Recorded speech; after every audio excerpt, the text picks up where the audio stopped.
नमस्कार दोस्तों मैं पंडित कृष्ण कुमार शुक्ला सर्व कल्याण ज्योतिष के YouTube चैनल से आपका स्वागत करता हूं।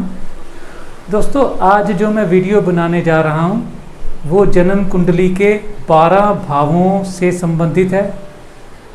जन्म कुंडली के ये 12 भाव क्या होते हैं और इनसे हम क्या क्या चीज़ देख सकते हैं, तो इस संबंध में आज मैं वीडियो बनाने जा रहा हूं। दोस्तों सबसे पहले तो ये मैं बता दूं कि ये जो जन्म कुंडली के 12 भाव होते हैं, इन्हीं में महर्षि पराशर ने दुनिया का सारा कुछ समाहित किया हुआ है। कोई भी चीज़ ऐसी नहीं है जो इन 12 भावों से अलग हो, क्योंकि हर एक भाव को दुनिया की एक एक चीज़ से संबंधित किया गया है।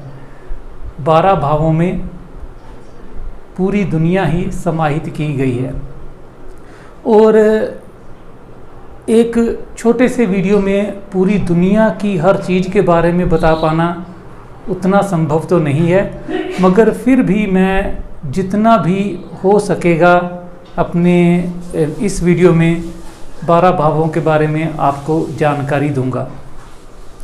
दोस्तों सबसे पहले तो हम ये देख लें कि ये 12 भाव कैसे समझे हम कि कौन सा भाव पहला है या कौन सा भाव दूसरा है। दोस्तों जन्म कुंडली में ये जो पहला भाव है जहाँ पर लगन लिखा है, इसको पहला भाव बोलते हैं। पहला भाव यहाँ पर 2 नंबर लिखा है, ये दूसरा भाव, ये तीसरा, चौथा, पाँचवा, छठा, सातवां, आठवां, 9वां, 10वां, 11वां, 12वां, ये 12 भाव हैं। ये भाव स्थिर रहते हैं, भाव हिलते नहीं हैं, भाव चलते नहीं हैं। जो इनके ऊपर राशियां आती हैं वो गतिमान होती हैं, वो चलती हैं। जैसे किसी के लगन में 1 नंबर राशि है, किसी के लगन में 2 नंबर राशि है, किसी के लगन में 3 नंबर राशि है। तो जिसके लगन में 3 नंबर राशि है हमको मिथुन लगन बोल देते हैं। जिसके लगन में 4 नंबर राशि है हम उनको कर्क लगन बोल देते हैं, क्योंकि राशियां चल रही हैं मगर भाव स्थिर हैं।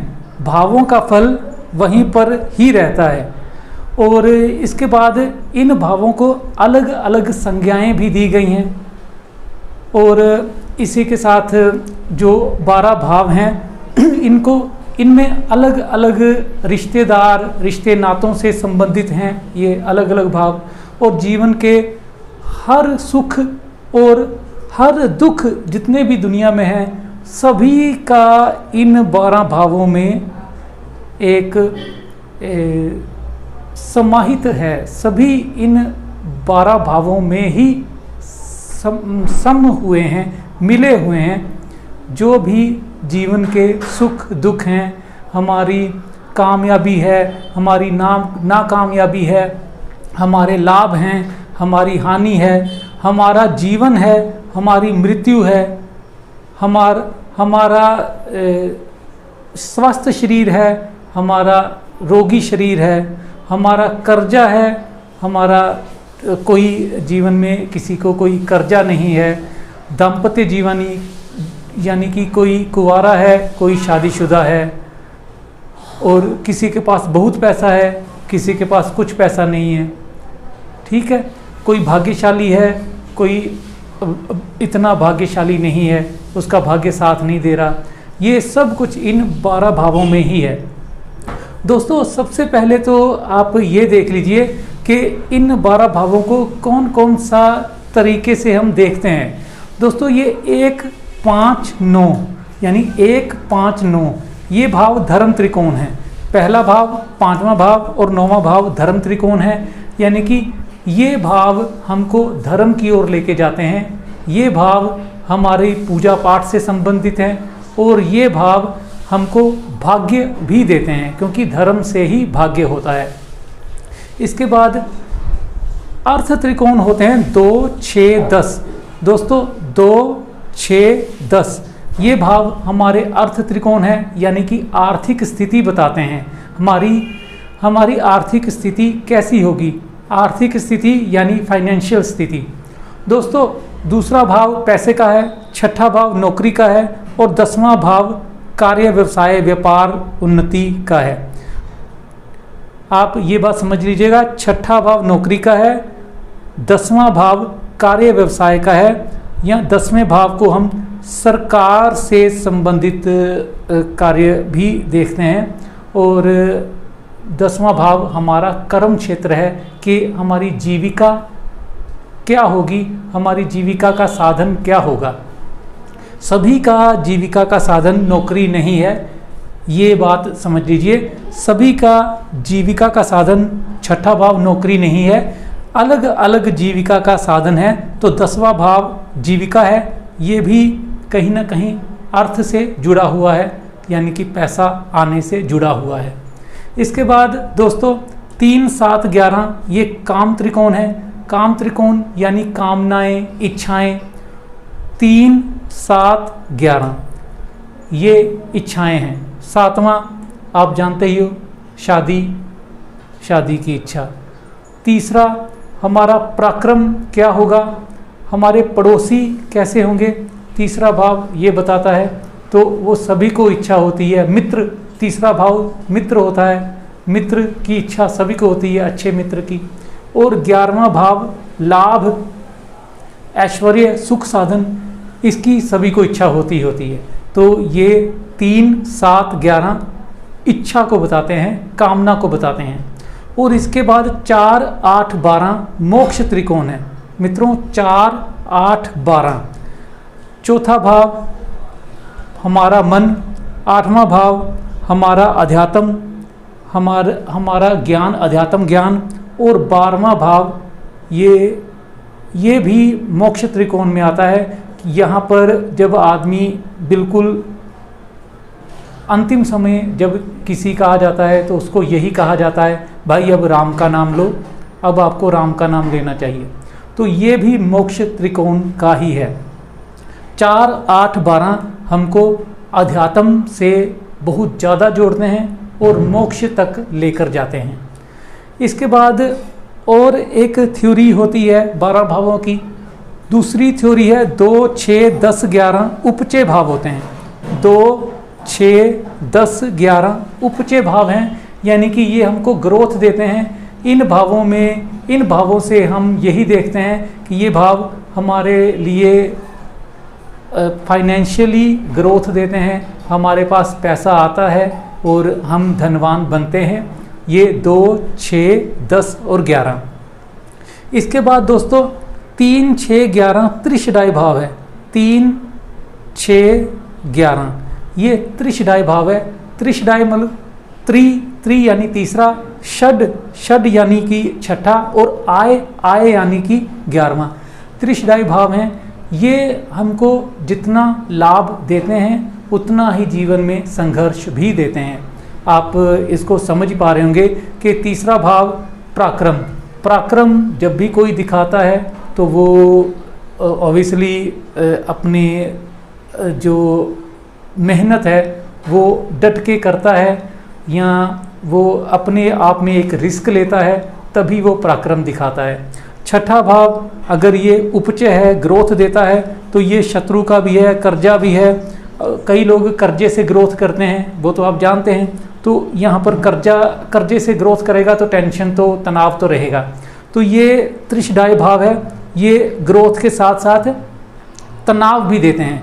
आय, लाभ, जितना बड़ा लाभ होता है उतनी बड़ी चिंता बनती है। ये तो आप सभी जानते हैं, और कईयों के मुंह से मैंने सुना भी है कि भाई जिसके पास ज़्यादा पैसे हो जाते हैं उसको रातों में नींद नहीं आती और वो उतनी ज़्यादा चिंता में लग जाता है।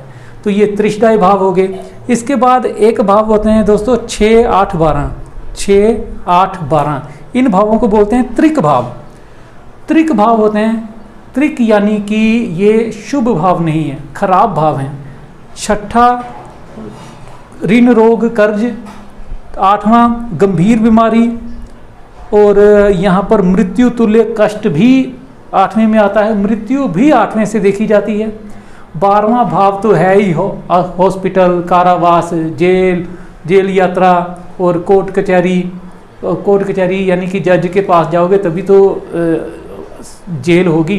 तो यहाँ पर भी वही है कि ये भी मृत्यु भाव और जीवन में बहुत भयंकर दुख जिसको कह सकते हैं वो 6, 8, 12 भाव होते हैं।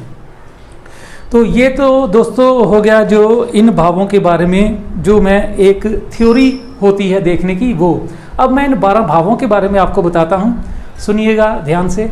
दोस्तों यहाँ ये लगन होता है पहला भाव, ये हमारा शरीर है, हमारा रंग रूप है, हमारे मस्तिष्क विचार हैं। ये भाव कितना बलवान है, कितना अच्छा है, उतने ही मस्तिष्क विचार शुभ होते हैं। और प्रारंभिक जीवन, स्टार्ट का शुरू का जीवन लगन से देखा जाता है कि आपका जीवन शुरू हुआ है कैसा है। अगर लगन में शुभ ग्रह बैठा है, बलवान ग्रह बैठा है, तो प्रारंभिक जीवन बहुत अच्छा रहता है। उस जातक को पैदा होने के बाद सुख साधन मिलने लगते हैं और परिवार में खुशहाली आती है। इसके बाद दूसरा भाव जो होता है ये धन का होता है।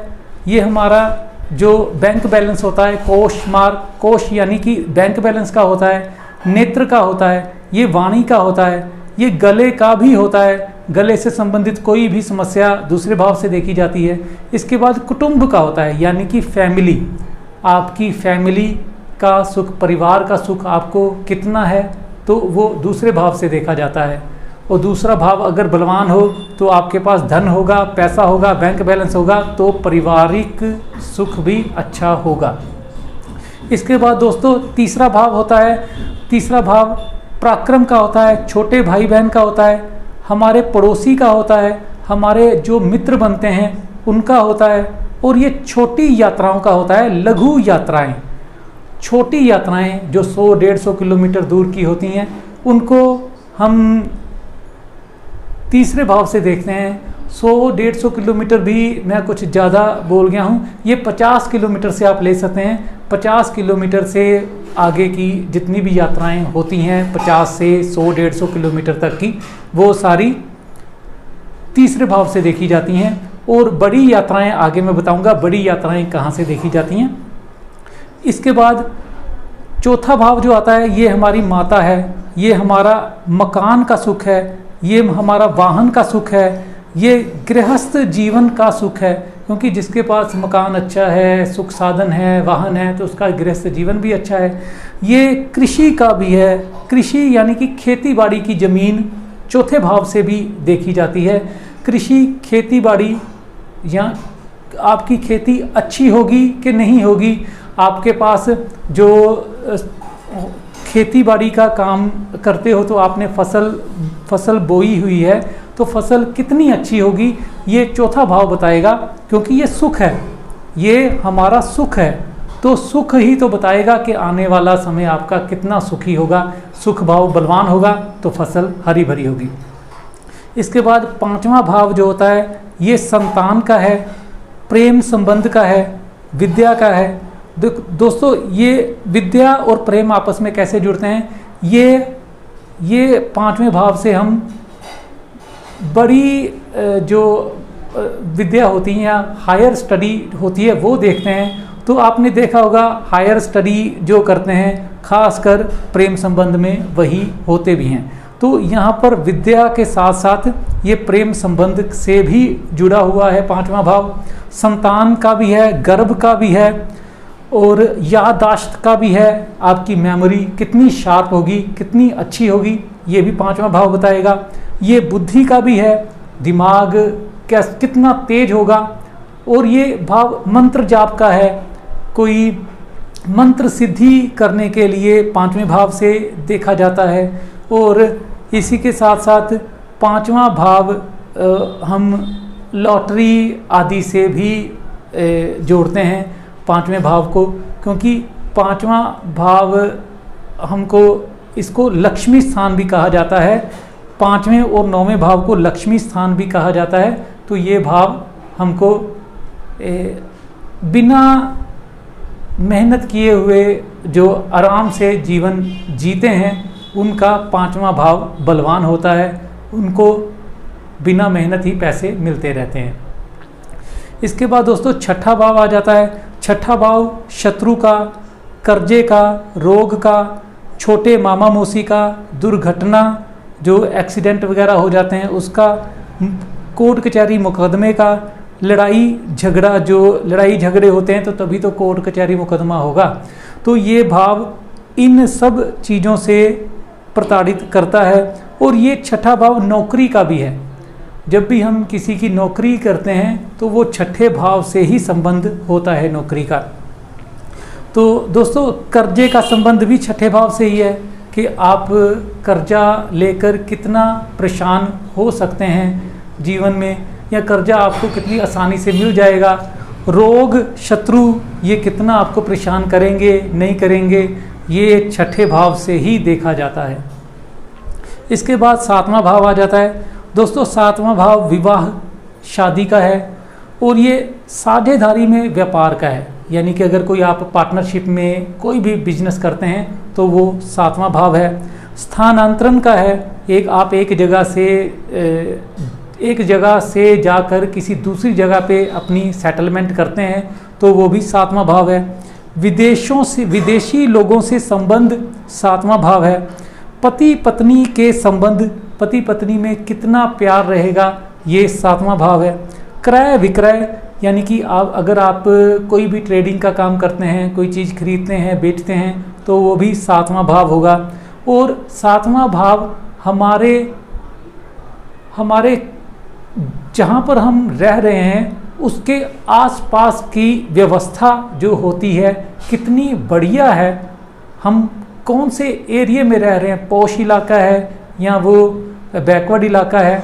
और अगर वो पॉश इलाका है तो आप देख सकते हैं कि सातवां भाव जितना बलवान होगा तो उतना ही वो अच्छे एरिया में, अच्छे पॉश इलाके में रहते हैं, क्योंकि उनके आसपास के लोग जो रहने वाले हैं वो हाई प्रोफाइल होते हैं जब सातवां भाव अच्छा हो। आठवां भाव दोस्तों ये बहुत ज़्यादा तकलीफ़ों वाला होता है। ये गुप्त धन तो देता है, बिना कमाया हुआ धन, बिना कमाए की वसीयत मिल जाना, किसी की मौत के बाद उसका धन मिल जाना, प्रॉपर्टी मिल जाना, ये आठवां भाव देता है। मगर ये गंभीर रोग, ऐसे रोग जो बड़ी लंबी आयु तक चलते हैं, यानी कि जो रोग ऐसे हैं जो एक बार लग जाते हैं तो वो मृत्यु के बाद ही छोड़ते हैं, ऐसे रोग। और पिछले जन्म में जो हमने किया होता है या पिछले जन्म का पुण्य या पिछले जन्म के पाप, वो आठवें भाव में ही इकट्ठे होते हैं। और ये आयु का भी भाव कहा जाता है, इसको मृत्यु तुल्य कष्ट का भी भाव कहा जाता है। इससे हम आयु भी देखते हैं कि इस जातक की आयु कितनी होगी। अगर शुभ है ये भाव तो आयु लंबी होगी, अगर अशुभ है ये भाव, यहाँ पर मैलेफिक प्लैनेट बैठे हैं और अच्छे ग्रह नहीं बैठे हैं, तब यहाँ पर ये आयु को संकट भी पैदा कर देता है। इसके बाद गुप्त इंद्रिय, जो गुप्त इंद्रियां होती हैं उसका भी संबंध आठवें भाव से ही होता है।